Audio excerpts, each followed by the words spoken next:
এখন বাজে হচ্ছে ভোর ৫টা। দৌড়ে জল মারলি করা হয়ে গেছে, তারপর মা তুলসীকে জল দিয়ে দিলাম।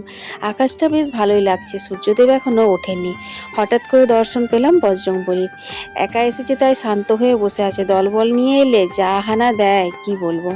তো আমার এই বড় বাগানের এক কোনায় একটা ছোট্ট জাম গাছের গল্প আজ তোমাদের শোনাবো। আমার বিয়ের পর বাবা এখানে কয়েকটা গাছ লাগিয়ে দিয়েছিল।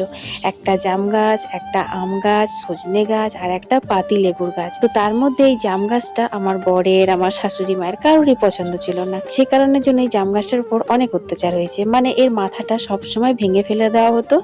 তারপর এইখানটা ছিল আমাদের নোংরা জ্বালানোর জায়গা, যত পাতা নোংরা সমস্ত এখানে জ্বালানো হতো, তখনই জ্বালাতো গাছটা ঝলসে যেত। তবে ইদানিং বর্মশাই গাছটার বেশ যত্ন নিয়েছে, আর তারই ফল কিন্তু আমার হাতে এখন। আর এই বছর প্রথম ফল দিল। কালকে জয়মঙ্গলবার ছিল, কালকেও আমার চোখ পড়েনি। কদিন ধরে ভাবছিলাম যে বুবলা বাবা বলেছিল এই বছর আমাদের জাম ধরবে, মুকুল এসেছে, কিন্তু আর জাম গাছের দিকে তাকানোই হয়ে ওঠেনি যে জামগুলো ধরেছে কি না, পেকেছে কি না। আজকে সকাল সকাল বুবলা আর বুবলার বাবা দেখেছে জাম পেকে লাল। বন্ধুরা, গাছ কখনো বেইমানি করে না গো। ভালোবেসে যদি গাছ লাগানো হয় না, তাহলে সেই গাছ তোমায় একদিন না একদিন ফল দেবে। জাম গাছটার বয়স প্রায় কিন্তু হতে চললো 12 থেকে 14 বছর। তো এই 12-14 বছরে ও অনেক আঘাত পেয়েছে, সেই কারণে কিন্তু অত ছোট হয়ে আছে, কিন্তু অত ছোট গাছেও অনেক ফল দিল। আজকে আমি বুবলার টিফিনে বুবলার সবচেয়ে প্রিয় খাবারটা রান্না করব। সেটা হচ্ছে পাঁপড় আলুর দম। পাঁপড়ের অনেক রেসিপি তোমরা খেয়েছো, কিন্তু সম্পূর্ণ নিরামিষ পাঁপড়ের এই রেসিপিটা যদি একবার খাও, তাহলে কিন্তু মাছ মাংস সব ভুলে যাবে।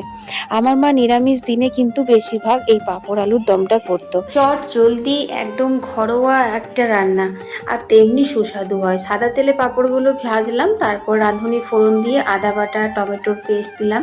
তারপর মশলা বলতে জিরে গুঁড়ো, ধনে গুঁড়ো, হলুদ, শুকনো লঙ্কার গুঁড়ো আর স্বাদ মতো নুন।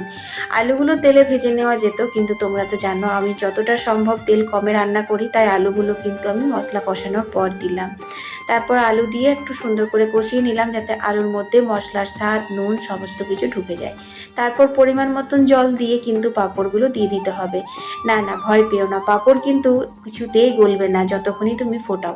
তবে আমি মিনিট 5 ফোটাবো, কারণ পাঁপড় তো সেদ্ধ হওয়ার মতো কিছু থাকে না, আর আলু তো সেদ্ধ হওয়াই আছে। একটা পাঁপড় ভাজা মুখে দিতে না দিতে এই যে মহারানী এসে হাজির। এত ভাজাভুজি খেতে পছন্দ করে, নিমকি, পাঁপড় ভাজা, বিস্কুট, চানাচুর সব কিছু মহারানী খায়। তারপর দেখো এখানে পাঁপড় আলুর দম আমার রেডি। অল্প একটু গরম মশলা দিয়ে নিয়েছি।